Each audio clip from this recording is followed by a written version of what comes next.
Okay, good morning, everyone, and welcome back to this latest edition of a conversation about design here at Experience House. My name is Amit Patel. I'm the creative director here and your host, and I am very much looking forward to this conversation today with Abhishek Jain, a seasoned UX professional with over 13 years of industry experience. He is the founder of UX Nest, which is an online community platform dedicated to UX designers and enthusiasts, which offers insightful articles, resources, discussions on UX, usability, and design, and more. He has also published multiple research papers in international journals and has been a speaker at various international conferences. We met at the DDX conference here in London, enjoyed our conversation, and immediately I was like, we need to continue that today or at some point as well. And beyond your professional endeavors, and I'll let you kind of talk about what you do in your day-to-day work as well. You're very passionate about community building, which is kind of what I want to talk about today as well. And of course, advancing the field of UX design. Abhishek, welcome. How are you today? Thanks a lot, Amit. I'm good. First of all, thanks for the great introduction. And Yeah. I never realized like it's been 13 years in the industry. Yeah. One of my friend just messaged me when we met on the first day of our joining our first company, Yeah. and he's like one of the head engineer in one of the companies in Germany, and like I was surprised. Oh, it's been 13 years. Nice. The time flies. Yeah, Time definitely yeah. flies. Absolutely.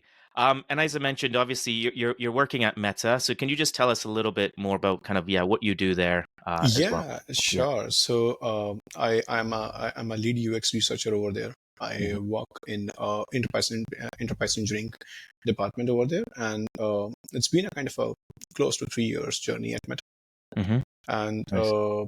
but yeah, today when we are talking, when we are discussing, my views are solely with respect to my opinion and Yeah. my journey with UXness, and not belonging to my employer, not conveying my employer Yeah. information. Perfect. Okay, that's cool. And like I said today, we'll focus more on UX, community building, your journey as well. So yeah, let's just start.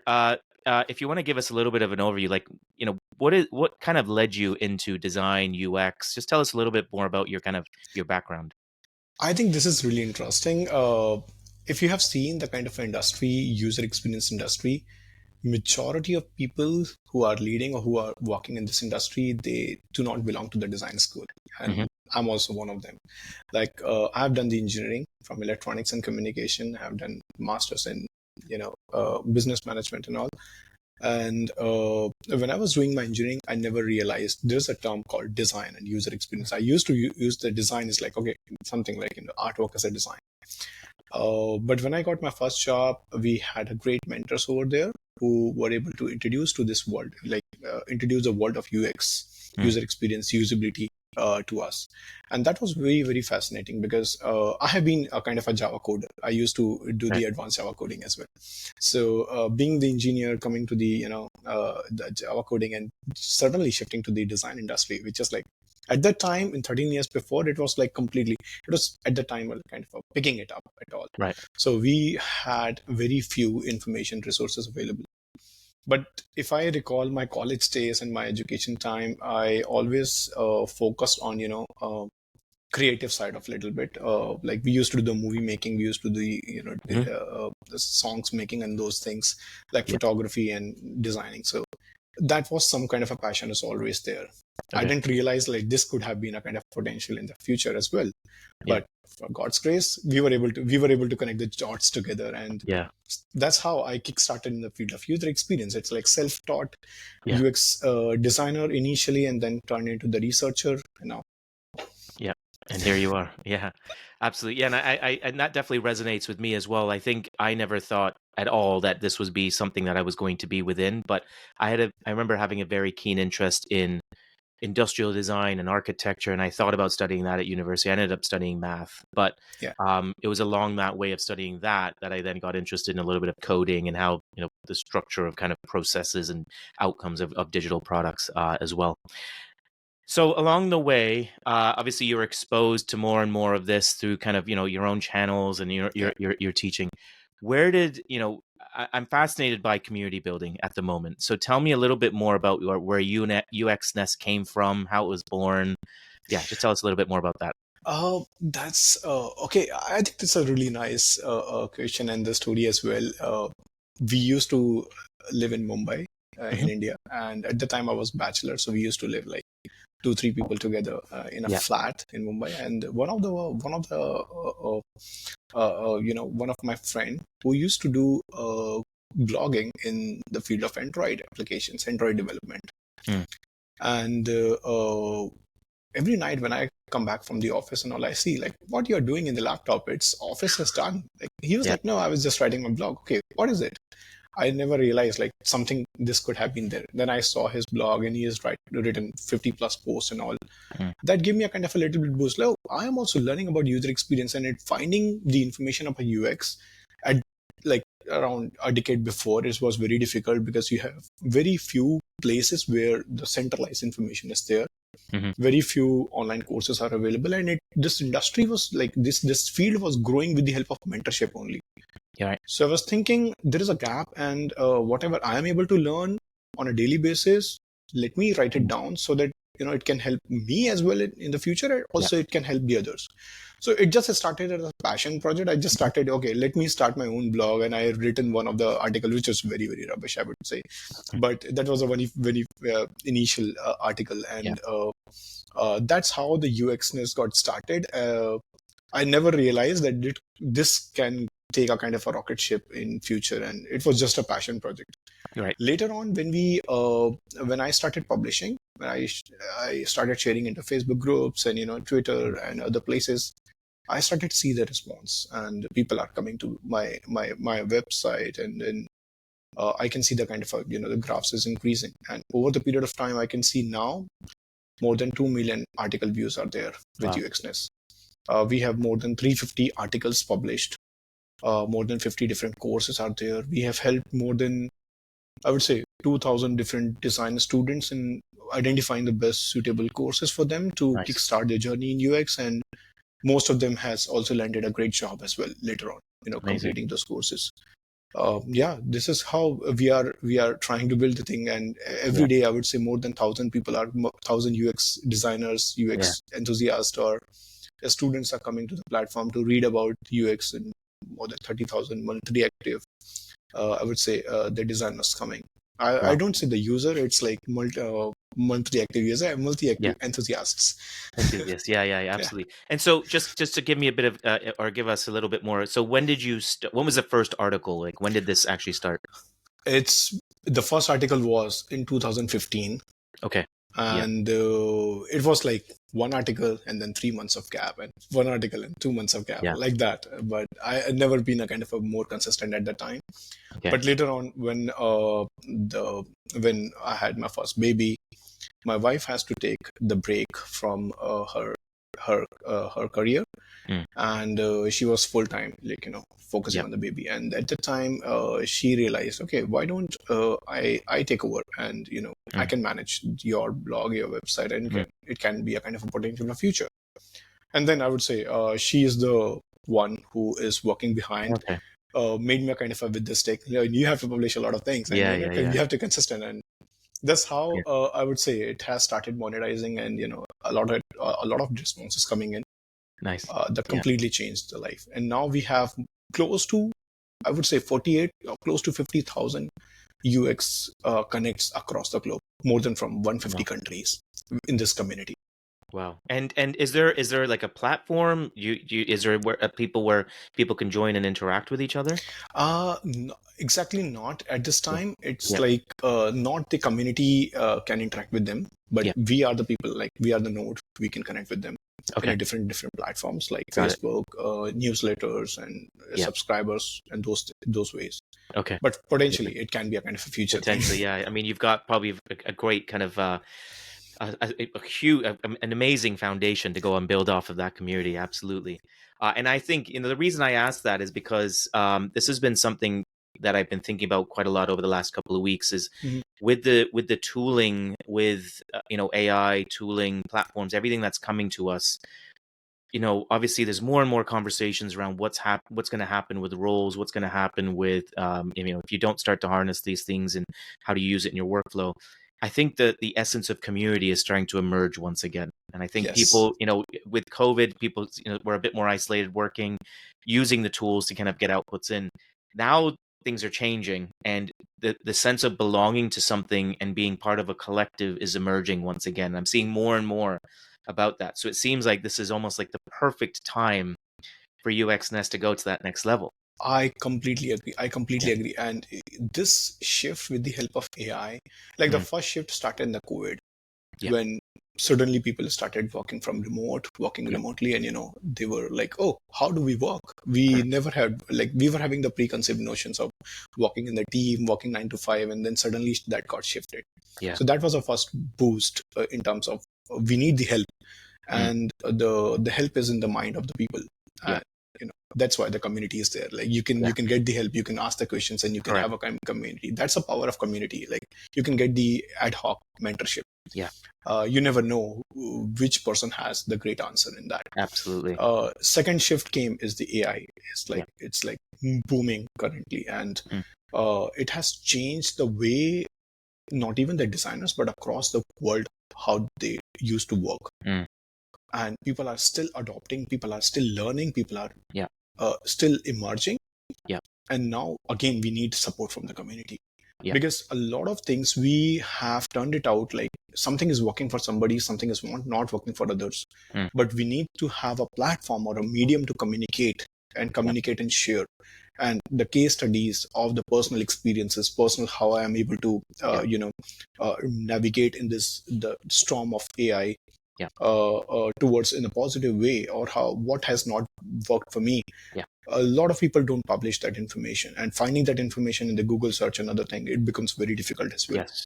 So we need Absolutely. the power of community, and London is the best place, I would say, to Yeah. kickstart that in-person community. You have that amazing place as well, Amit. Yeah. Yeah. Yeah. And again, I completely agree with what you're saying there. We've just started this monthly, um, what we call curiosity session. Yeah. So each month, what we're going to do is get people from within our community to come in and just talk about how they're using AI or future tech in their work. So we had one a couple of weeks ago, and it was great. We had Parth, who's our service design instructor, and we had Mohan, who's a recent graduate.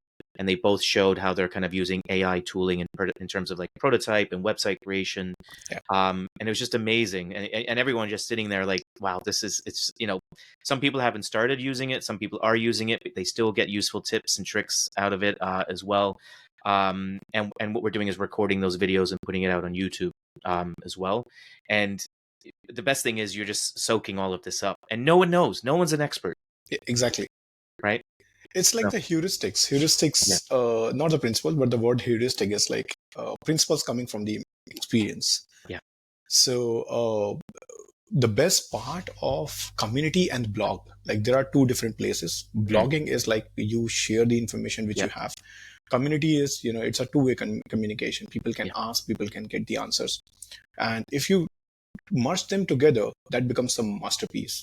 yes, And when we are working in our corporate environment or the enterprise environment, mm, we always see designers, researchers working in silos. They mm, are also working in the team, but the knowledge sharing is very, very limited, because you have a hard deadlines. You are too yeah, much packed with the work. That experience sharing, that knowledge sharing has been reduced. Now it is more like a self-taught, self-learning mm, spaces. And that's why people are coming toward mentorship, and people mm, are coming with the great answers. Like, I'm doing the mentorship for different places as well, like different platforms like ADP List and yeah, TopMate, and I'm able to identify a lot of people are coming into UX. They have really, really great questions. yeah, They wanted to kickstart, they wanted to prepare for the next interview, they wanted to understand if they wanted to change role from graphic design to the UX research, or mm, design to the research, or research to design, or from product management to design. They have really, really great questions. If we start writing about those answers, it can be a great masterpiece of absolutely. information.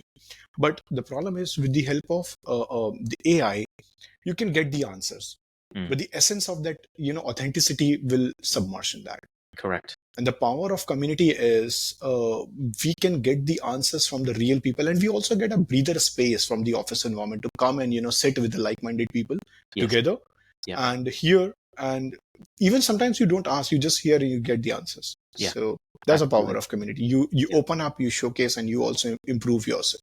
Yeah, absolutely. And that context, like you said, of real life examples, real life, hey, I've just gone through this interview process a year ago. I know Yeah, exactly what you're going to be asked. I know exactly what they're looking for. It's stuff that AI knowledge or can't give you, but the community can. And community then you're can. going to hear it Yeah, from multiple sources as well.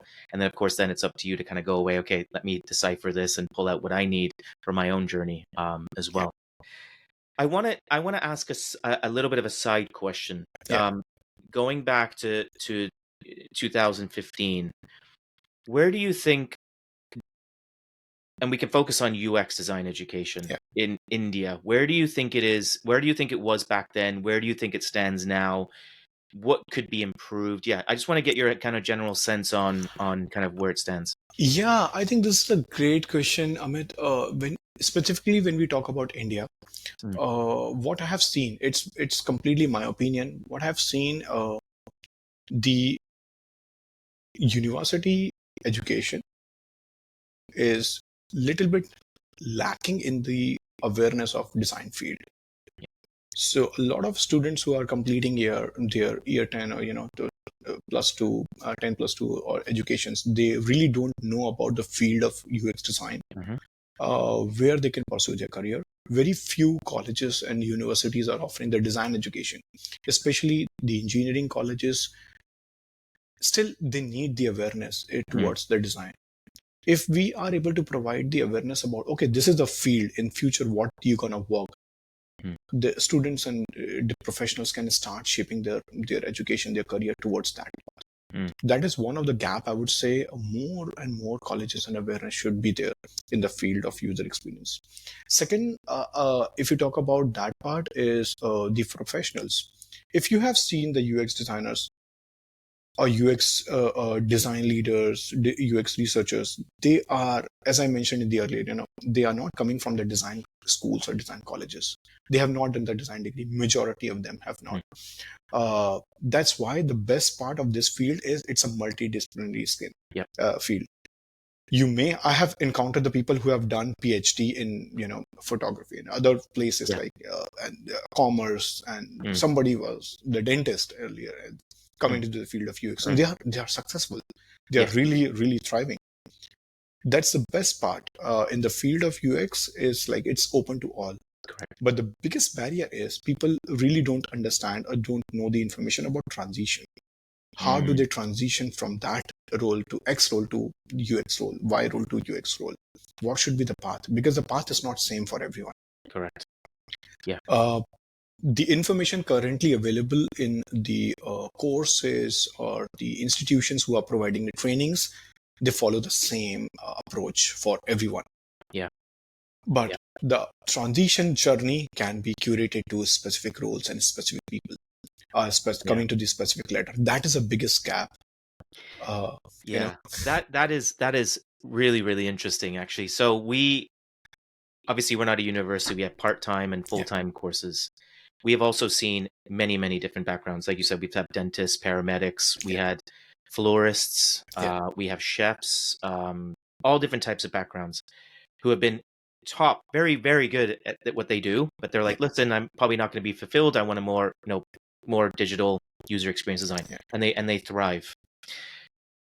It's clear, I think, in London that the opportunity to do that transition, it's well documented that this Yes, is something that people can go into, and we continue to get people. In fact, we're starting to see more international interest in our yes, boot camp, for yeah, example. I have noticed, and this is I think this is quite interesting, and I'd love to hear your thoughts. I have noticed students that are coming in to take our courses when they're younger. So yeah, we get some people who come in while they're still undergrad, and they come and yeah. take UX course with us. They struggle a little bit because there's a big balance between obviously user centricity, which I think they get, but the business side of things they don't understand. Exactly.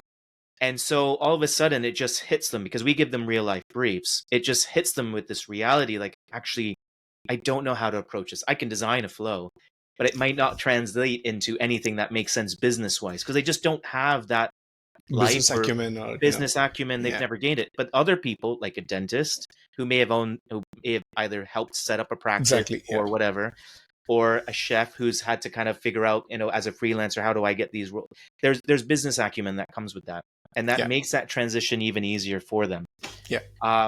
Yeah, I don't know if you've kind of any thoughts on that, but I've definitely started to notice that a little bit more, because we have a very diverse group of students, and so I'm very I fascinated by kind of how do we make sure that we're giving the education at the right time, as well. 100% second this thought, and Yeah. it's like it's you have actually nailed it completely. The biggest point is it's not about the design education, it's about making yourself fit in a perfect place.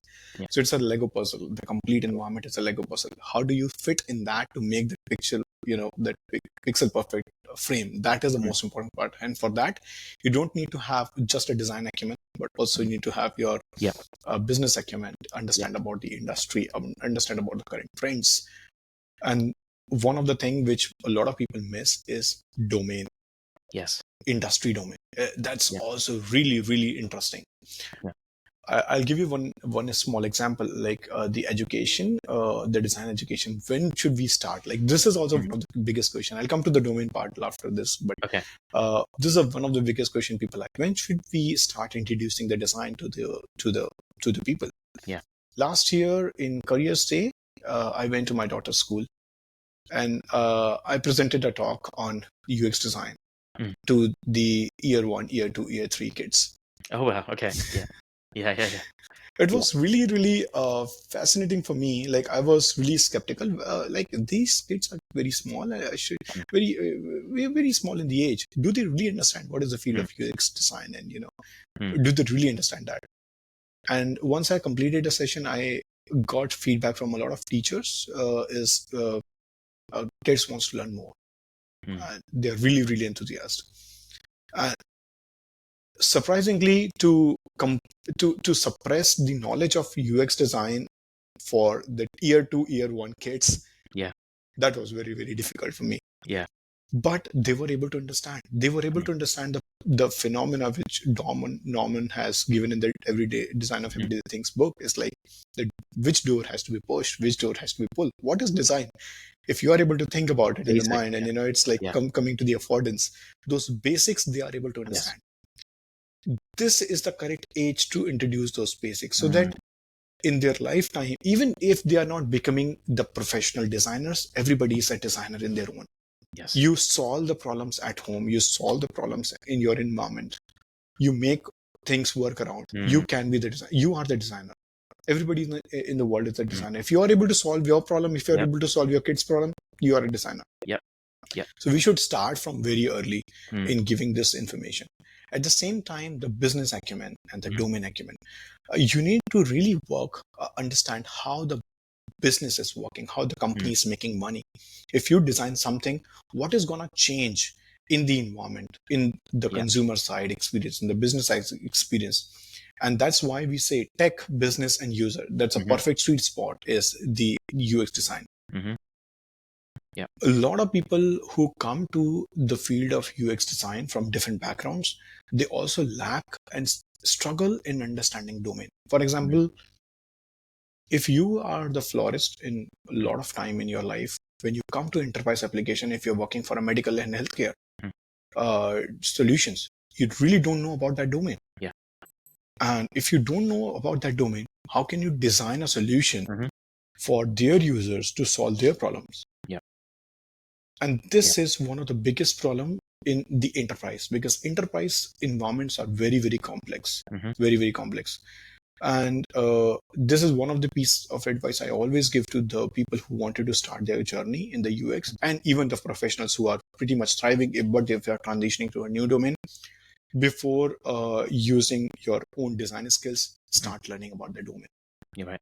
You don't Yeah. have to be deep dive in the domain and become the expert, but Mm. you should know, so that you can communicate with the Yeah. stakeholders, you can communicate and you can understand the industry norms, you can understand Yes. what is the background, what is the future, where this trend is going. Absolutely. Like when I started my career, I have started learning about HR domain. Mhm. I started learning about sales domain, Yeah. banking and finance, Yep. wealth management, uh, sales CRM. Mm. enterprise utility-based applications, employee experience, customer support management, Yeah. CSM domain, and then engineering, like automotive industry, engineering background, Mhm. manufacturing industry. Now, currently, I'm in the supply chain industry. Right. Like all of these industries have their own way of Yeah. working, own way of their principles. Yeah. You need to really think about, you have your weapons as your Mhm. deadlines craft. Yeah. How do you want to use those weapons in solving the problems in Yeah. different areas? Gonna be very different. Yeah. If Yeah. you are transitioning a new person into a UX role, we are following the same process, same path, and everybody's coming with the same skill set, but they don't know how to apply them in a different Right. environment. Yeah. That is the biggest problem, because we always try to apply, we have to do the user research. Okay, user interview. Always. No, Mm. those methods are there, but you need to really have the craft. Then your craft is going to be very authentic. Yeah. If you're missing on that craft and reasoning, you will not be able to succeed. Yeah. Your design craft, your research craft, having the good foundational knowledge is good. It's really essential. But you need to really understand, what is your own craft? What is your authentic Mm. craft? What is your creative craft? And how do you want to apply that? Yeah. That part people are missing. That's why the mentorship is there. Like, Yeah. people wanted to learn from others. Yeah. Absolutely. And again, like when we see people moving into, they could do courses, they could do a bunch of different things, and they become very process oriented. Yes. They're not craftspeople. They're Yeah. not they haven't taken the time to really understand what it's going to be like when I move across different industries, different domains, etc.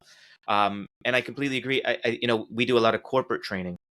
So, for example, we do a lot of work with banks and insurance Yeah. companies, but we're not going in there as domain experts, but we're there to use our craft to extract information or to get people to think differently Yes. about what they know, because they're the domain experts. Yeah. We're there to extract or to prompt them as well. And I think that obviously will come with time, but it's interesting because we've talked about community, and I think again we're going back to craft. It's not just about the tooling. So many Yeah. people become obsessed with the tooling. Yes.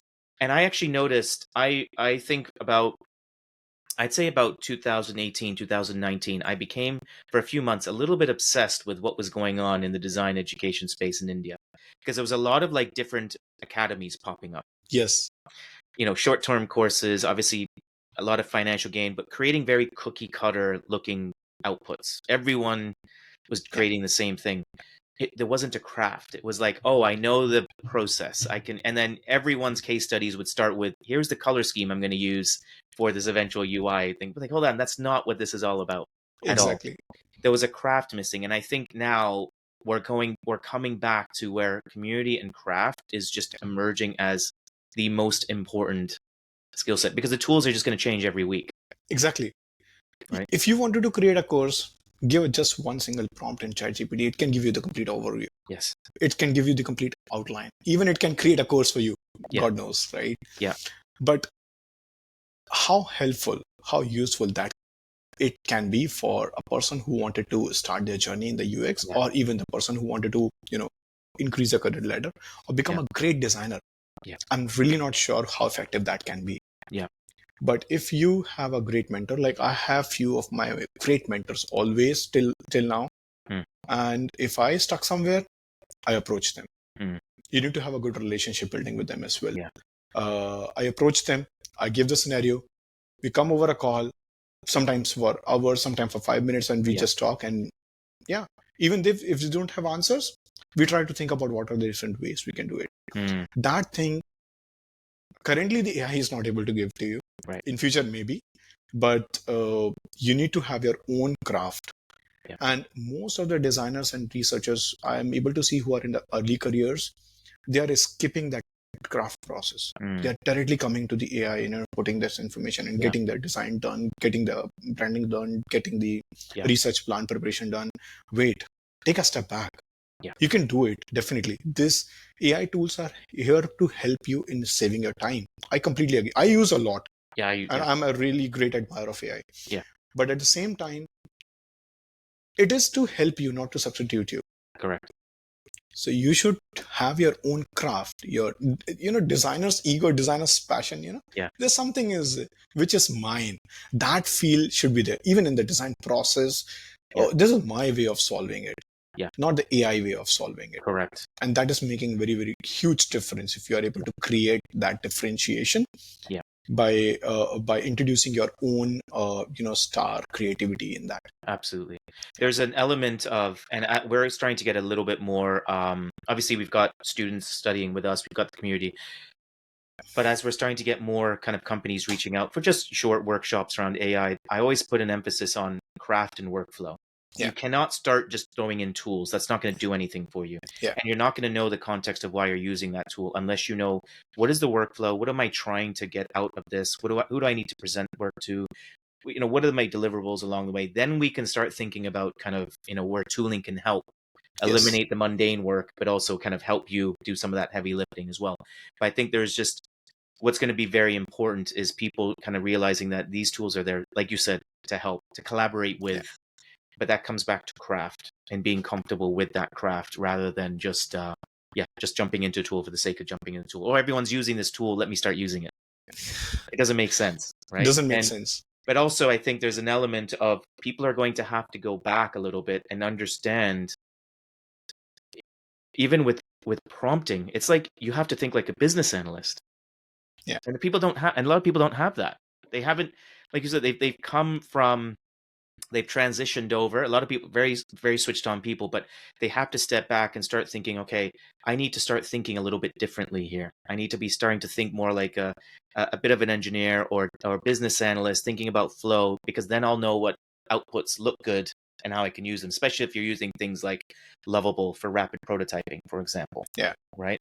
You can't just start throwing prompts at it because you don't know what you're going to get, if it's good or if it's useful or if it what good looks like as well. So I think the tooling is it's no doubt just going to keep changing, but it comes back to craft and community and case studies to really kind of understand how you're best going to use all of this. And I think you touched upon something very, very interesting: relationship building. Yes. Right. And I think it's going to be very useful or insightful for people to hear that you still have a mentor. Like you're doing all of this fantastic work. You built this community. You're at Meta now.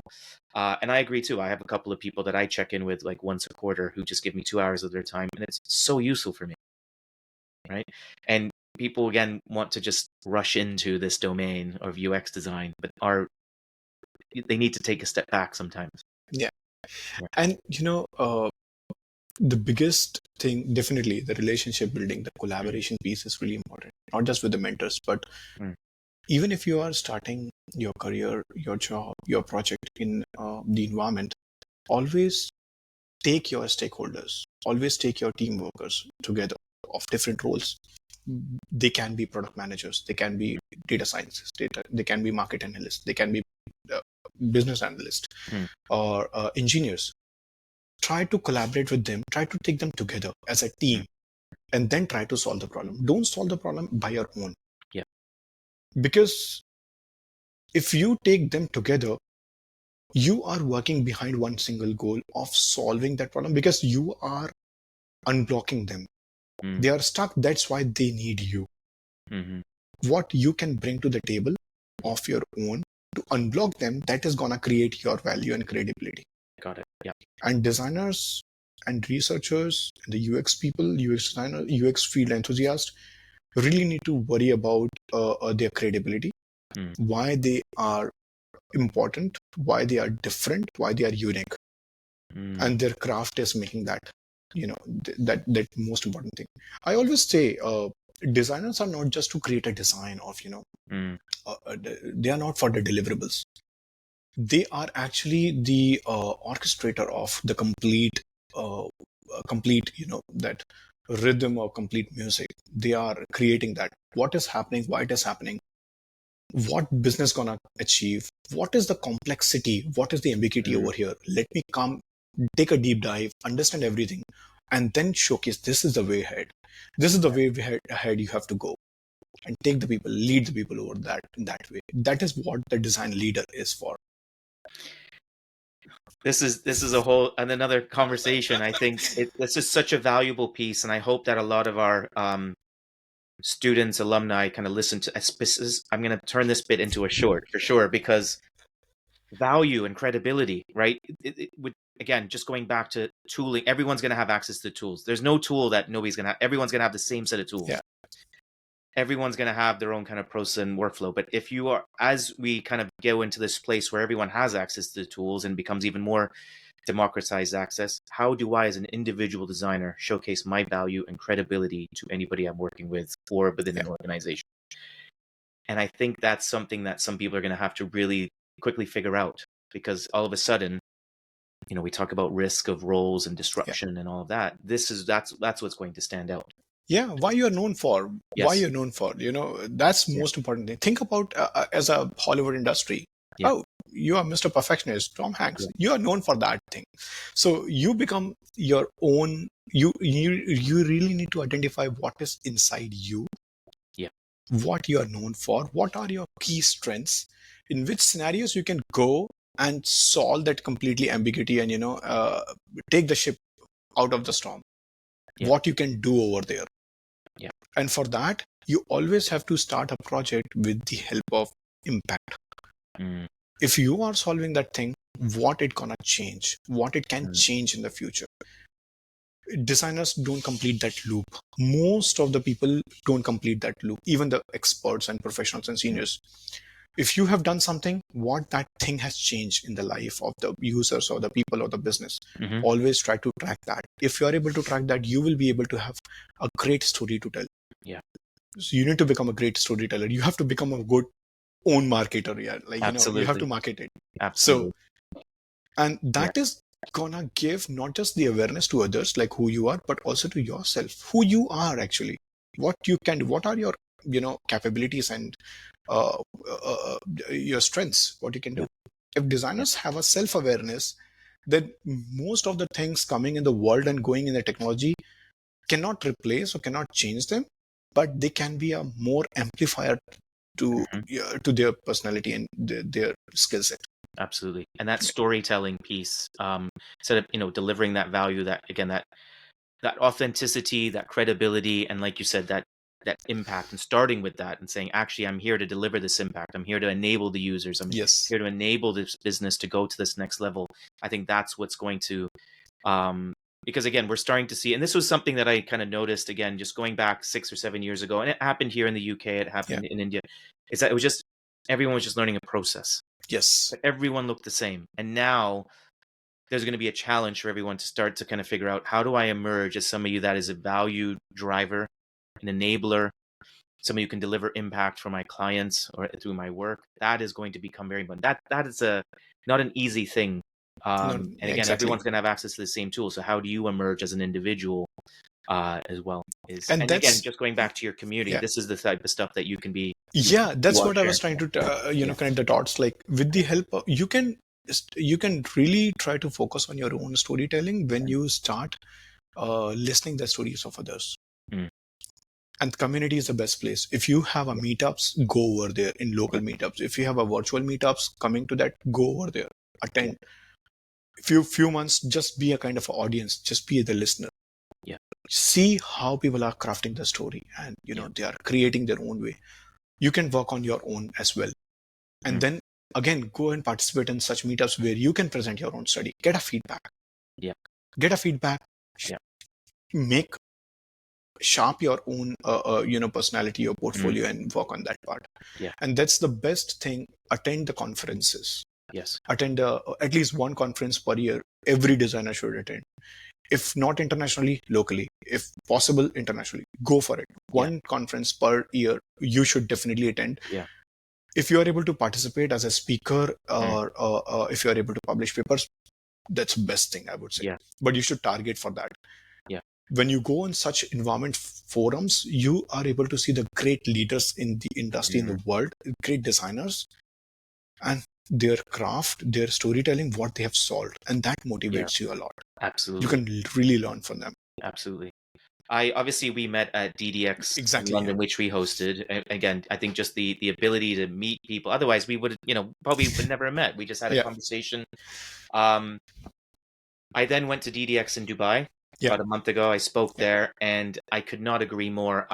was a 2-day event. I was lucky to participate as a speaker. I hosted a panel. We're Yeah. actually going to turn the panel, once they continue that, and turn that into a podcast. So we're exploring that. We looked at service design and AI.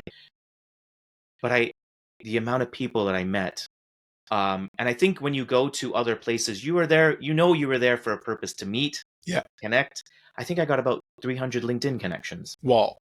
In like 2 days. I literally probably met everybody. And the post after the first day, there was a kind of a networking event that was there for like 6 hours.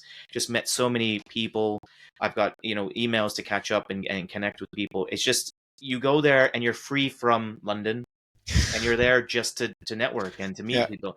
And the inspiration that you get from that is amazing. And again, I know Dubai is a little bit further from London, but it could be Manchester, it could be in Paris, Seriously, wherever yeah. it is. Just Yeah. go.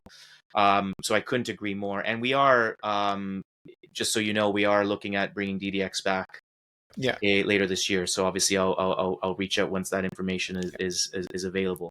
Yeah, Sebastian told me about that as well. Like, we are gonna have this year or next year coming over there. Yeah, definitely. And he's a great guy. He is unbelievable. And I think community, him, what he's doing is great. And I think when you latch on to these great people, and I think I also said to him that, personally, I felt like DDX has built a following or community, which is the right people. And I really liked what he's doing. I know you're a super busy guy, so I'm gonna let you go in a few minutes, but I want to close with one final question. And this has been a great conversation, and I think there's so much useful kind of tips and learnings for anybody who's listening. My final question is just kind of look into the future a little bit. Your community, UXness, where it is now, where do you see it, say, 5 years from now? That's a great question. Still I don't have the answer for that, but yeah. Or what would success look like? Yeah. So if I say the UXness as a future of UXness is next 5 years, if anybody wants to turn into the field of UX, they should have one of the places in their fingertips. That should be the UXness. That would be the success, I would say. So you might have seen a lot of different platforms, blogs related to UX design, where tons of information is there. Great resources like Smashing Magazine, UX Design, CC, and all those. Where I position UXness is for the beginners. Initially, like, the primary audience will be the beginners, because I want more people to become the UX designers in the world and solve the world's problem. And once you solve the problem, you always bring the smile to the people's faces, and that's what we need for the future. And that's why I want to focus on that area, and that should be the area. And at the same time, the community, which you rightly mentioned, we wanted to create a platform where a lot of people can come together, can share the information, can learn from others with the help of meetups, communities, and virtual groups, whatever possible, and hosting the events and all. So that is what I'm looking forward. And this year itself, we are partnering with 20 plus international conferences as the media partner. Like, it's March, it's like April just started. With the first quarter itself, we have partnered with 20 plus conferences for this year. Because you did do something with DDX, correct? Yeah, exactly. Yeah. Right. I remember. Yes. Okay. Yeah. Look, I think we could probably keep going and going and going. I really enjoy having conversations with you. But maybe we'll do it again in the future. We'll do it again. We'll get you in to come and speak to our students at Experience House. That would be amazing as well. I want to thank you so much for your time. This has been super, super insightful. What I love about doing these podcasts is that I learn at the same time. And there's been a few things that you've mentioned along the way that I'm like, actually, this is super inspiring for me as well. So yeah, thank you so much. And if anyone wants to connect, how can they kind of get in touch with you? You can just drop me like my LinkedIn profile, and people can connect with me. And you can also visit UXness, www.uxness.in. The word UXness has come, actually, one of the great interesting story is we used to have one of the mentor when I started my career, and she always talks about the essence of something when you add the adjective-ness, like Yeah. cheerness of chair, the affordance Yeah. of chair, like gives you can sit on that. So the essence of user experience is coming with you at the ness word, like Got it. UX-ness. So Yeah. you can just drop UX-ness in Google and you can find the website or Yeah. uxness.in. It's available, and you can reach out to me over the LinkedIn at any Yeah. time. Perfect. We'll make sure that we share the links when we share out the podcast as well. Yeah. Thank you so much, Abhishek. Great having this conversation with you, and I look forward to many more conversations over the next Yes. couple of years. Thanks a All lot, right. Amit. It's a All right. great morning, and Yeah. really nice talking to you. Yeah. Yeah. Okay. Take care.